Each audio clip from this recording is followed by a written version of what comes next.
All right, today we're going full digital CSI. We're going to pull apart a ransomware attack, but not to see how the files get locked. No, we're here to uncover the real crime, the massive data heist that happens long before that. So let's get into it. You know, when you think about ransomware, you probably picture your files being encrypted, right? But that's just the final threat. The real leverage, the real power they have over you, is the mountain of sensitive data they've already walked away with. This is the story of how they get it. So, this leads us to a tactic that's become, well, brutally effective for these guys. It's called double extortion. And trust me, it's like a 1-2 punch designed to make absolutely sure they get a payday. Right, so here's the kicker. Even if you pay to get your files unlocked, you are not out of the woods, not even close, because they still have a copy of everything. We're talking customer lists, your financials, all of it. And they're threatening to just dump it all online for the world to see. That's that second extortion, and honestly, it's often way, way worse. But here's the interesting part. No matter how sneaky these attackers think they are, they always leave clues behind. It's like a digital trail of breadcrumbs. And our job as investigators is to follow that trail and piece together exactly how they pulled this whole thing off.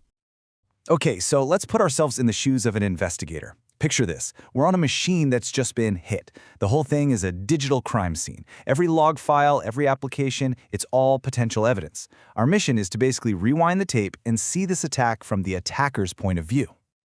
So, where do we even start looking? Well, a lot of the time, attackers start with the simplest stuff. They use tools that are already on your computer, things you'd never suspect. It helps them blend in, you know? And their absolute favorite, the good old web browser. And bam, just like that, we get our first big break. We're digging through the web browser history, and what do we find? 2 searches. 7-Zip, that's a super common tool for zipping up files, and DropMe Files, a file-sharing website. This right here, this is the beginning of their whole game plan. I mean, the strategy is brilliantly simple, really. Step 1, use something like Zip to package up all the juicy files they found into one neat little bundle. Step 2, find a public file-sharing site like DropMe Files. And step 3, just upload the stolen data. It's quick, it's dirty, and they're using totally legitimate websites to do their dirty work. And this is where it all just clicks into place. On one side, we've got system logs that show us exactly which documents they grabbed and stuffed into that archive, and on the other side, there's the upload page for DropMe Files where that exact same file was sent. See?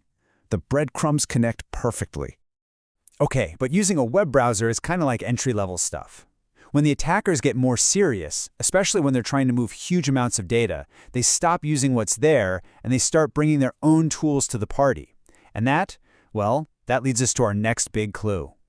So, an investigator is scrolling through the list of installed programs and they spot this, MegaSync. Now that's a totally legit cloud storage app. Nothing weird about that, right? Wrong. Check out the install date. It was installed on the day of the attack. For any investigator, seeing a cloud app pop up out of the blue like that is a giant red flag. And digging into this is where you hit the jackpot. The app's own log files are basically a written confession. They spell out every single file the attacker uploaded. But it gets even better. The logs also have the attacker's account info and email address.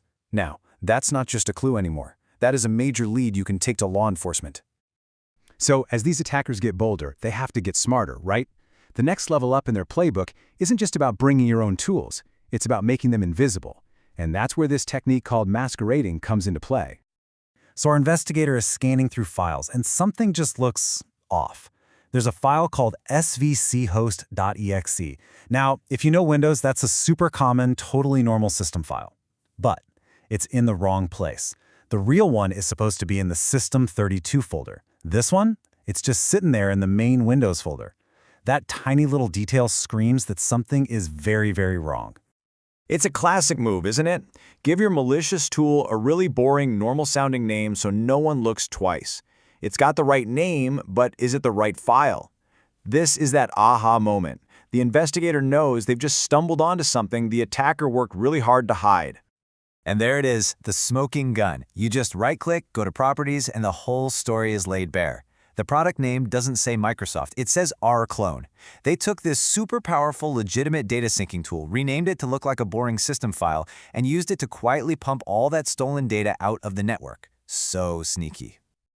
Okay, so this all brings us to the big leagues, the absolute top tier of data theft. We're talking about custom-built malware. When you're a major ransomware gang and every second counts, you don't mess around with off-the-shelf tools. You build your own specialist weapons.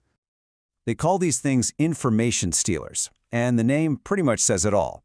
They are designed to do one thing and one thing only: get in, find valuable data, and yank it out as fast as digitally possible. A perfect example is a tool called StealBit.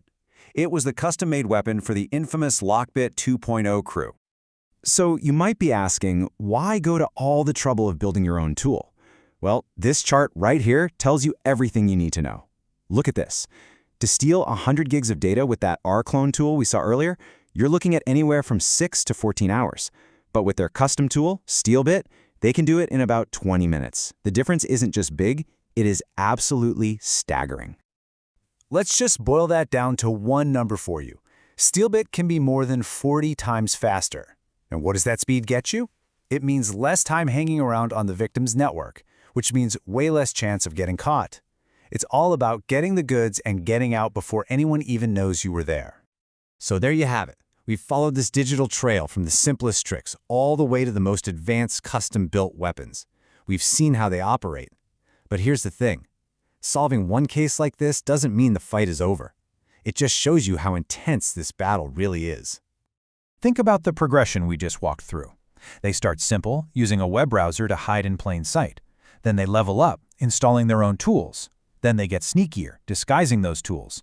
And finally, they go all out, unleashing custom weapons built for pure, raw speed. It's a ladder of sophistication, and they are always climbing. You know, the researchers who did this work put it perfectly. They said these attackers are incredibly creative.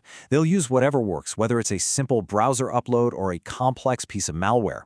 They just want to get the data. And for the people trying to defend against this, it means you have to be prepared for, well, literally anything.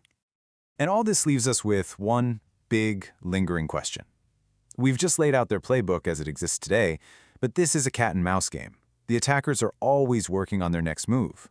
As defenders get better at spotting these tricks, the criminals just get more creative. So what does the next generation of data heists even look like? That is the question that keeps people in cybersecurity awake at night.